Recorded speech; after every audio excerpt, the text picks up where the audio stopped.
Кенесары хан, Батыр Баян бейнесі, салыстырмалы талдау. Бүгінгі талқылайтын мәселелер: бірінші Ілияс Жансүгіровтің Күйші поэмасындағы хан кененің бейнесі, екінші Нысанбай ақынның Кенесары Наурызбай шығармасы, төртінші Мұхтар Әуезовтің хан кене пьесасы, бесінші Мағжан Жұмабаевтың Оқжетпестің қиясында поэмасы. Бірінші кезекте біз тарихи деректеріне тоқталып кететін болсақ, Кенесары Қасымұлы Абылай ханның немересі, 1837-47 жылдардағы Ресей империясының отарлау саясатына қарсы ұлт-азаттық қозғалыстың жетекшісі. Ермахан Бекмаханов тарихшының айтуы бойынша, Кенесары қозғалысы қазақ халқының тәуелсіздігі үшін болған ең ірі әрі ұйымдасқан қозғалыс. Ілияс Жансүгіровтің Күйші поэмасындағы хан кененің бейнесі. Ілияс Жансүгіров поэмасында хан кене бейнесі әділ, ойлы, билік салмағын көтерген тұлға ретінде көрінеді. Хан кене халықтың тағдырын ойлайтын, бірақ ел басқаруда қатал мінезді тұлға ретінде көре аламыз. Мысалға, поэмадан үзіндіге келетін болсақ: қара торы қалың қас, көзінде от, жүзінде жас. Бір көрсең ердің сойы дер, хан кене осы дейді ел. Бұл үзіндіде Ілияс Жансүгіров хан кененің сыртқы бейнесі мен ішкі от жігерін суреттейді. Ол ел тағдырын шешетін, жүрегінде оты бар әділ билеуші. Тағы бір тұста кененің рухани тереңдігін білдіретін сәт.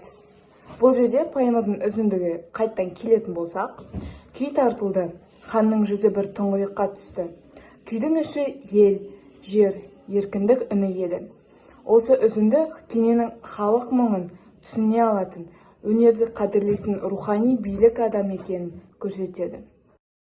Келесі бізде Нысанбай ақынның Кенесары Наурызбай дастанындағы деректер жайлы айтатын боламыз. Нысанбай жырау Кенесары жанында жүрген, оның ерлігімен көзімен көрген ақын. Дастанда Кенесары ержүрек, ел қамын жеген, Абылайдың ісін жалғастырған хан болып табылады. Дастаннан үзінді айтатын болсақ: Абылайдың жолын қуған Кенесары, ел намысын қорғаған ердің жары, қалың жұртты біріктіріп ұран тастаған, жауға қарсы аттанған нар жүректің ары. Бұл жолдарда Кенесары ұлт еркіндігі үшін күрескен ер бейнесі айқын көрінеді. Дастанда оның әскери айласы, әділдігі, батырларға қамқорлығы да суреттеледі. Тағы бір үзінді айтатын болсақ: қара күнге қорған боп, елін сақтап қалмаққа, ер кене етін қиғанды. Нысанбай ақын үшін Кенесары ел қорғаны ерліктің символы болып табылады.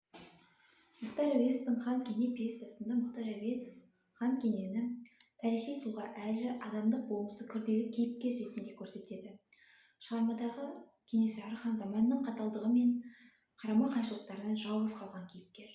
Пьесадағы Кенесары ханның «мен хандық үшін емес, халық үшін күрестім, ел азаттығын аңсадым» деген сөздерінен Кенесары ханның азаттық үшін күрескен мақсат мүддесін айқын байқай аламыз.